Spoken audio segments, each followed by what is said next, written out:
Porous और Alexander की लड़ाई के बारे में सुना है आपने?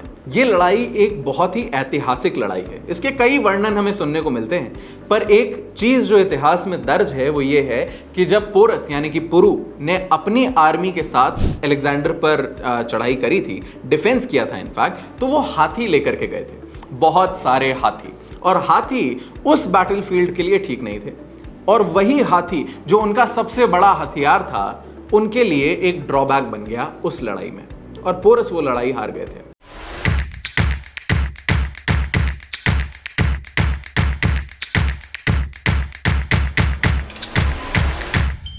कई बार हमें ऐसा लगता है कि हमारी ये मोटी मोटी किताबें, रेफरेंस बुक्स, जितनी ज्यादा किताबें पढ़ूंगा उतना अच्छा है, ये हमारे लिए फायदेमंद है। बट असल में जब हम एग्जाम के पर्सपेक्टिव से देखते हैं तो ये चीजें बैकफायर कर जाती हैं। सोचो, एग्जाम के पहले आप बैठे हो, प्रीलिम्स के लिए नोटिफिकेशन आ चुकी है, डेट आ गई है, और आपके पास पढ़ने के लिए इतने सारे नोट्स हैं।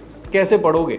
हिम्मत कैसे जुटा पाओगे उन नोट्स को खत्म करने की उतने शॉर्ट ड्यूरेशन में? सोचो कि आपके पास हर एक सब्जेक्ट की इतनी मोटी एक रेफरेंस बुक है, उस किताब को आप पढ़ने बैठे और उस किताब में आपका पूरा जूरिस्प्रूडेंस दिया है। शुरुआत में दिया है कि कॉन्सेप्ट ऐसा था, ऐसे इवॉल्व हुआ, ये हुआ, but all of this has been repealed by this case and अब सिचुएशन ऐसी है and there are 100 cases to that effect। आपके लिए ना तो वो 100 केसेस जरूरी हैं, ना वो पिछला इतिहास, except in certain situations of course। तो आपको क्या करना है? आपको उन 100 में से वो आइडेंटिफाई करना है कि कौन से वो 2 केसेस हैं और कौन सा वो करंट स्टैंड है जो हमें याद रखने की जरूरत है। उस मोटी किताब में क्या नहीं पढ़ना है, ये जानना आपके लिए सबसे जरूरी है। वो रेडी रेकनर्स और इंडेक्स नोट्स बनाना आपके लिए जरूरी है। ज्यादा किताबों का कभी ये मतलब नहीं है कि मेरी प्रिपरेशन ज्यादा अच्छी हो रही है। मैं हमेशा कहता हूं, रेफरेंस बुक्स का तब इस्तेमाल कीजिए जब आप कॉलेज के 2nd या 3rd ईयर में हैं। That is the appropriate time.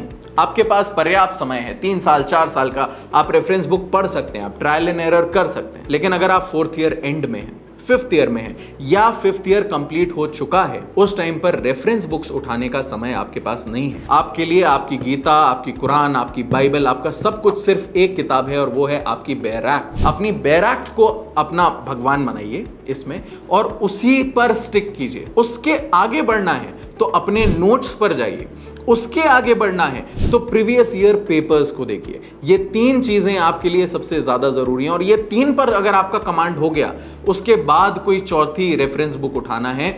और वो कैसी होनी चाहिए पता है? जो सबसे पतली बुक मिले और आपको प्रिसाइजली सारी चीजें समझा दे, क्योंकि इस पॉइंट तक कॉन्सेप्चुअली आप क्लियर हो। तो अगर किसी किताब में कोई मिसप्रिंट भी है, कोई चीज गड़बड़ भी दी है, तो वो आपको उतना कंफ्यूज नहीं करेगी। तो छोटी किताबें उस टाइम पर उठाना शुरू कीजिए। जुडिशरी के लिए reference books are not a very good idea. अच्छा, लेकिन एट द सेम टाइम बहुत सारे ऐसे सब्जेक्ट्स भी हैं जिनकी आपको तैयारी करनी ही पड़ेगी, किताबें खरीदनी ही पड़ेंगी, उनकी बैरक नहीं होती। जैसे कि आपका जनरल नॉलेज, जैसे कि आपका इंग्लिश या हिंदी या कंप्यूटर, उसके लिए तो खरीदना ही है। उसके लिए refer to your previous year papers first, and secondly same logic applies यहां पर भी। जब जनरल नॉलेज की तैयारी कर रहे हो तो देखो किस टाइप का जीके पूछा जा रहा है। अगर आपसे स्टेट स्पेसिफिक जीके पूछा जा रहा है तो पीएससी की कोई सी भी पतली किताब उठा ली और उठा करके उसके हिसाब से तैयारी शुरू कर दी। अगर स्टैटिक जीके ज्यादा पूछा जा रहा है तो इतनी मोटी लूसेंस उठाने की जगह प्रीवियस ईयर पेपर से देखो कि किस तरीके के सवाल ज्यादा आते हैं, और उन टॉपिक्स को डिटेल में कर लो। यूट्यूब वीडियोस आपको प्लेंटी भरमार में मिल जाएंगे जिनको आप 1.5x की स्पीड पे देख सकते हो। इवन जुडिशरी गोल्ड की वेबसाइट पर भी, हमारे यूट्यूब चैनल पर भी मिल जाएंगे। बहुत सारी जगहों पर आपको ऑनलाइन ये सारी चीजें अवेलेबल हो सकती हैं free of cost. 1.5x 2x की स्पीड पे उठा करके आपने उसको देखना शुरू किया, जीके आपका लगभग प्रिपेयर हो गया। हिंदी और इस तरीके के बाकी सब्जेक्ट्स अगेन आपको स्टेट के हिसाब से डिसाइड करना पड़ेगा। बट यकीन मानिए, ज्यादा किताबें आपके लिए फायदेमंद नहीं है, सही किताबें आपके लिए फायदेमंद है। आपके हिसाब से कौन सी ऐसी एक्स्ट्रा पब्लिकेशंस हैं जिनको रेफर करना चाहिए किसी भी जुडिशरी स्टूडेंट को, मुझे कमेंट्स में बताइए। लाइक कीजिए इस वीडियो को, सब्सक्राइब कीजिए, और अपने उन दोस्तों के साथ शेयर कीजिए जो बहुत सारी रेफरेंस बुक्स अपने साथ लेके बैठे हैं इस तैयारी के लिए। Thank you so much. Good night.